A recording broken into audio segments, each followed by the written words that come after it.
New national polling numbers show Kamala Harris pulling ahead of Donald Trump in the general election. Charles Franklin, director of the Marquette Law School poll, joins us live to discuss it. Thank you for being here, sir.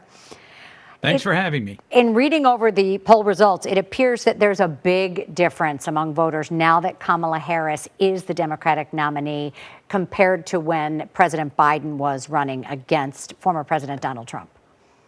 Yes, when we polled in May before the debate, it was a 50-50 tie.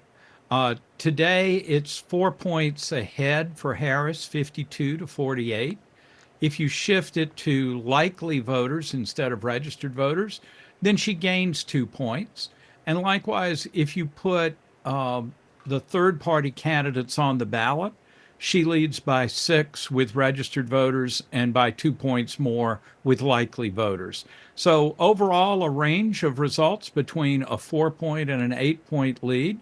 In contrast, we asked if Biden had stayed in the race, who would you vote for? And in that one, Trump leads by 5 points. We're looking at a graphic just a moment ago about favorability, and I find it interesting that she's leading in the polls, but her favorability numbers, look at that, 59% have an unfavorable view, comes down. It seems like a moving target. Oh, yes. And notice there in your graphic how much that changed, a 12-point rise in favorability.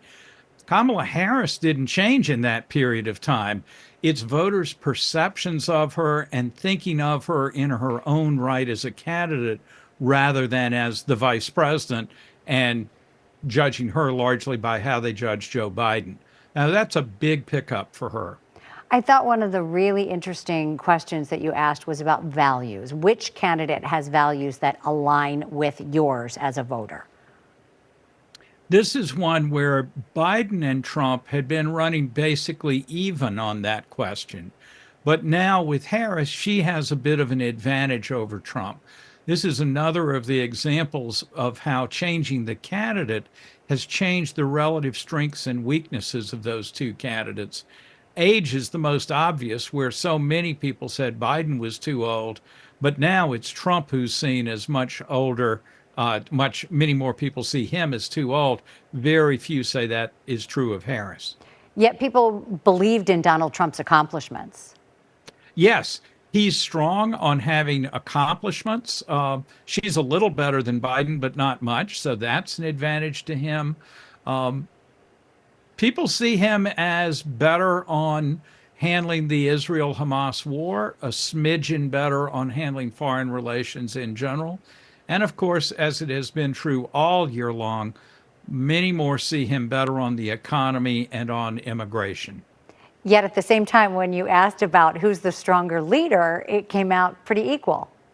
It is. In fact, if anything, that may be just a little bit surprising. Harris gets 50% who say she's a strong leader. It's about 56 or 58% who say that of Donald Trump. So he's a little better on that. But again, it's within striking distance for Harris on that one. One other category Donald Trump is winning, although I don't know that he would want to, and that is, you talked about corruptibility. Over 60% say he has behaved corruptly. That was in the mid-40s with Joe Biden, but it's a bit lower than that, good bit lower than that with Harris. So Trump is in some difficulty on the age issue and on the corruption issue. She looks a lot stronger pretty strong on strength and strong on shares your values. As we now know, we're heading into a potential debate. I think that the question may change a little bit, but you ask people who has the better temperament to lead. Yes. And this is another one where Trump has generally been quite weak. Biden was a little over 50% saying he has the right temperament, but Harris does even better than that. So the gap on temperament now favors Harris more than it favored Biden. Well, I know your work is not finished, of course, as they continue to campaign. We've got the Democratic National Convention coming up, and of course, that expected debate. Charles Franklin, thank you so much for joining us. Thank you.